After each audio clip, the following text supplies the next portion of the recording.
नमस्कार दोस्तों, आशा है रेलवे रिक्रूटमेंट बोर्ड के अनुवादक की परीक्षा के फॉर्म आप लोगों ने भर दिए होंगे। जिन लोगों ने अभी तक नहीं भरा है उनके लिए समय है 1-2 दिन का, आप लोग समय रहते फॉर्म भर दीजिए। मैंने अपने पूर्व के वीडियो में इसके सिलेबस के ऊपर थोड़ी बहुत चर्चा की थी कि किस तरह के प्रश्न आ सकते हैं।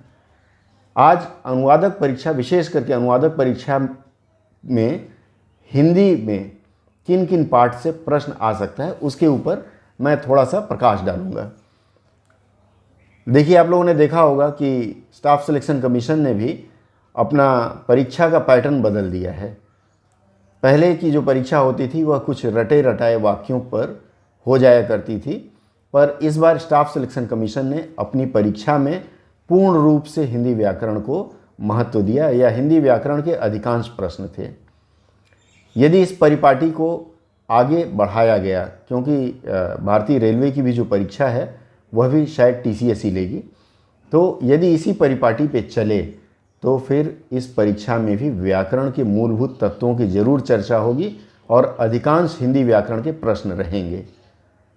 मैं पिछले कुछ वर्षों के प्रश्नों की सूची देख रहा था, जिसमें रेलवे रिक्रूटमेंट बोर्ड ने विभिन्न परीक्षा, स्टेशन मास्टर हो या गुड्स क्लर्क हो या फिर क्लर्क हो, जो भी परीक्षा है उसमें हिंदी में जिस तरह के प्रश्न उन्होंने किए हैं उन प्रश्नों से आप देखेंगे कि इन पाठों से प्रश्न लिए गए हैं। देखिए, इसमें भाषा एवं लिपि के प्रश्न हैं, वर्ण एवं ध्वनि से प्रश्न हैं, शब्द और शब्द भेद के प्रश्न हैं, संज्ञा एवं सर्वनाम है, विशेषण, क्रिया, अव्यय, लिंग, वचन, उपसर्ग, प्रत्यय, कारक और विभक्ति, संधि, संधि विच्छेद, समास, उसके भेद, पर्यायवाची शब्द, विलोम या विपरीतार्थक शब्द, मुहावरे, कहावतें और लोकोक्तियाँ, अनेक शब्दों के लिए एक शब्द। उसके अलावा कुछ अपठित पाठ के अवतरण होंगे, कुछ वर्तनी संबंधी अशुद्धियाँ होंगी, वाक्य संशोधन और रिक्त स्थानों की पूर्ति भी रहेगी। अब यदि गौर से आप देखें तो जितना मैंने बताया है इसमें पूरा का पूरा हिंदी व्याकरण समाहित है। अब प्रश्न यह उठता है कि इसकी तैयारी कैसे करें, क्योंकि अब तक हम क्या करते थे, पुराने कई वर्षों के प्रश्नों का संकलन लेते थे सॉल्व पेपर का और उसको हम रट मारते थे। पर अब मुझे लगता है कि यदि आप रट मारने वाली आदत में पड़े हुए हैं तो इसको बदलिए। आप लोग शुद्ध रूप से बेसिक ग्रामर, चाहे अंग्रेजी की हो या प्रारंभिक व्याकरण हिंदी का हो, उसके ऊपर ध्यान दीजिए। अब व्याकरण की पढ़ाई के लिए मैं पहले से ही बोलता आया हूँ कि कक्षा 10 से लेकर के 12 तक की NCERT का ले लीजिए या किसी राज्य बोर्ड के व्याकरण की किताब ले लीजिए और इन अध्यायों का आप बढ़िया से बारीकी से अध्ययन करिए।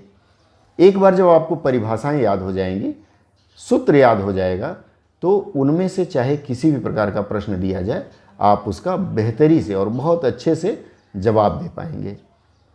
मैंने अपने पूर्व के वीडियोस में भी हिंदी व्याकरण के ऊपर कुछ वीडियो डाला हुआ है। मैंने संज्ञा पे डाला हुआ है, सर्वनाम पे डाला हुआ है, समास पे डाला हुआ है और इस प्रकार से और भी चीज़ें आपको मिल जाएगी। कल से मैं हिंदी व्याकरण के और भी पाठों को वीडियो बना करके और आपके सामने प्रस्तुत करूँगा। तो मैं चाहूँगा कि आप लोग उन पाठों की सहायता लें और उसके माध्यम से आप अपनी पढ़ाई को गति दें, क्योंकि जब परीक्षा की तिथि सामने आ जाती है तब हम किताब खोल कर बैठते हैं और ऐसा देखा जाता है कि वहाँ फिर हम पिछड़ जाते हैं। तो मैं समस्त प्रतिभागियों से निवेदन करूँगा कि जो सिलेबस मैंने बताया है अपने इस वीडियो में उसके ऊपर ध्यान दें और उसके अनुसार तैयारी करें। इस संबंध में व्याकरण के ऊपर विशिष्ट रूप से जो मैंने वीडियो डाला है वो इस लिंक में भी दे रहा हूँ, आप लोग उस वीडियो को देखें और लाभ उठाएं। बाकी अन्य प्रश्नों के साथ या अन्य जानकारी के साथ 1-2 दिन में पुनः भेंट होगी।